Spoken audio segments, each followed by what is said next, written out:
જો આપણે છે ને કેન્ટન ફેર જે આવે એની અંદર આજુબાજુમાં નિયર ઘણા એવા સિટી છે જે વર્લ્ડ લેવલે ફેમસ છે એની અલગ અલગ પ્રોડક્ટના બાબતે. જેમ કે ફર્નિચર લાઇનમાં આપણે જોવું હોય તો ફર્નિચરની અંદર ફોસાન સિટી છે. ફોસાન સિટી આખા વર્લ્ડની અંદર ફર્નિચર સપ્લાય કરે છે. બેડ છે, સોફા છે, એના ટેબલ ટોપ છે, ટીપોય છે, એ આખા ફર્નિચરની દુનિયાની અંદર ફોસાન ફર્સ્ટ નંબર ઉપર આવે. ઔદ્યોગિક ક્રાંતિની સિટી જો કોઈ કહેવાય ઇલેક્ટ્રોનિક ક્રાંતિ તો એની અંદર આવશે શેન્ઝન સિટી. જે ઇલેક્ટ્રોનિક આઇટમનું પ્રેરણાતા છે શેન્ઝન સિટી. કોઈ પણ વસ્તુ બનતી હોય, લેપટોપ હોય, કેમેરા હોય, સીસી કે મોબાઈલ હોય, કોમ્પ્યુટર હોય કે એનું કોઈ પણ એસેસરીઝ બને તો એ ક્યાંથી બને તો શેન્ઝન. અત્યારે અહીંયા એ લોકોએ રોબોટિક બનાવ્યા છે. રોબોટિક તમારે કોઈ પણ કાર્ય કરવું હોય તો રોબોટ હોય ને તો રોબોટથી કાર્ય થઈ શકે છે. હા, પછી એક સિટી છે યહુ સિટી, જે ગોંજાવથી 1200-1300 કિલોમીટર આગળ આવેલું છે. યુ સિટીની અંદર મોસ્ટ ઓફલી મધ્યમ વર્ગના લોકો, મિડલ ક્લાસ જે વર્ગ છે એ લોકો ત્યાંથી ખરીદી કરે છે ઓનલાઈન વસ્તુની. કે અને યુની અંદર ઇન્ટરનેશનલ ટ્રેડ સિટી કહેવાય. યુને બીજું નામ આપ્યું છે એ લોકો ઇન્ટરનેશનલ ટ્રેડ સિટી, કે આખું વર્લ્ડ એ સિટી હારે સંકળાયેલું છે. શેના માટે? કે ખરીદી બાબતે. તમારે કોઈ પણ વસ્તુની ખરીદી કરવી હોય, નાની વસ્તુ હોય કે મોટી હોય, બધી વસ્તુ યુની અંદર અવેલેબલ છે અને સારામાં સારા રેટમાં ત્યાં આપને મળી શકે છે. એટલે કે ઓછા ભાવમાં ખરીદી કરવી હોય તો ભારતનું મોસ્ટ ઓફલી પબ્લિક યુથી જ ખરીદી કરે છે. એટલે ચાઇના જે પણ વ્યક્તિને જવું હોય નથી, ફોસાન છે, ગોંજાવ છે, શેન્ઝન છે ને યુ છે, આ 4 સિટી વિઝિટ કરવા જોઈએ આપણે. એમાં ગોંજાવની માસ્ટરી શું ભાઈ? ગોંજાવની અંદર મોસ્ટ ઓફલી ફેબ્રિક મળશે તમને. કોઈ પણ આપણે કપડું બનાવવું હોય, કપડું જોઈએ છે કે પર્સનું કપડું છે, સાડીનું કપડું છે, ટી શર્ટનું કપડું છે, રેઇનકોટનું કપડું છે, એ બધા કપડાં આપણને જોવા મળશે ગોંજાવની અંદર.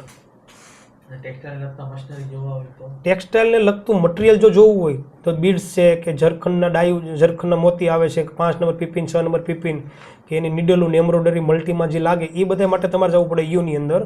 યુ છે. પછી જો મશીનરી જે બનાવે છે, ખચાવમાં બી બનાવે છે, જીનાનમાં બી બને છે, હુજીમાં બી બને છે, એવા ઘણા સિટી છે જેની અંદર ટેક્સટાઇલને લગતા મશીનરી બને છે. કોઈ સિટી રેપિયર જેકાર્ડ બનાવે છે, કોઈ સિટીમાં વોટર જેટ બને, એર જેટ બને, કોઈ સિટીમાં સિફલી મશીન બને, કોઈ મલ્ટી બનાવે, કોઈ સિક્વન્સ બને. અત્યારે બીડ્સના મશીનનો ક્રેઝ સારો છે માર્કેટમાં.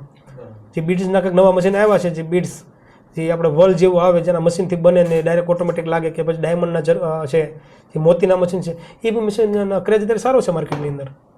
તમે જે ફર્નિચરની વાત કરી, લાવવાનો ખર્ચો કેટલો અંદાજે કેટલો લાગતો? એ બધું વસ્તુ ડિપેન્ડેબલ ઓફ CBM એટલે કે ક્યુબિક મીટર. 1 ક્યુબિક મીટરની અંદર કેટલી વસ્તુ આવી છે, કે એ વસ્તુના ક્યુબિક મીટર કેટલા છે. કે કન્ટેનર હોય, કન્ટેનરનું ફિક્સ હોય 2850 કિલો એટલે કે 28 ટન વજન જ કન્ટેનરમાં તમે લોડિંગ કરી શકો. જે 40 ફૂટનું કન્ટેનર આવશે એમાં 28 ટન વજનનું કેપેસિટી છે, કે 28 ટન તમે લોડિંગ કરી શકો. અને 67 CBM વજન જ એટલી જગ્યા જે રોકશે.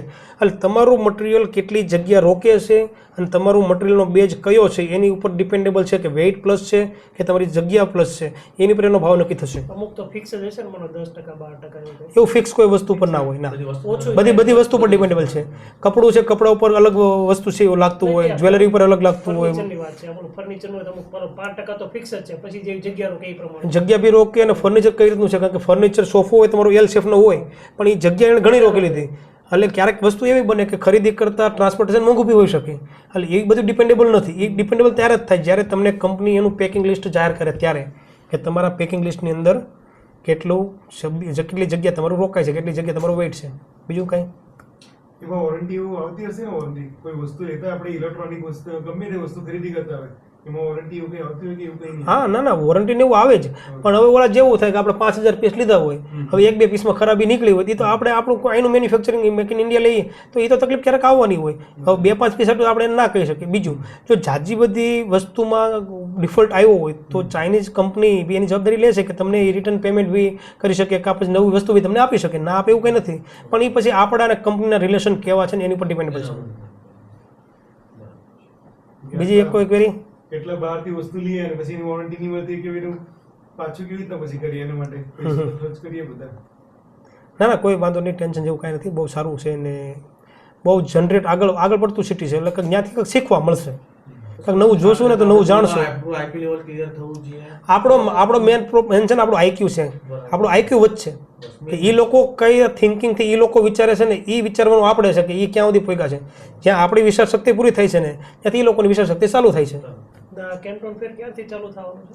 15 એપ્રિલથી લઈને 5 મે 3 ફેઝમાં અલગ અલગ થવાનો છે અને 20-22 દિવસનું. હા ટોટલ 20-22 દિવસ જોઈએ આખો કેન્ટન ફેર જોવો હોય તો ઠીક છે વાંધો નહીં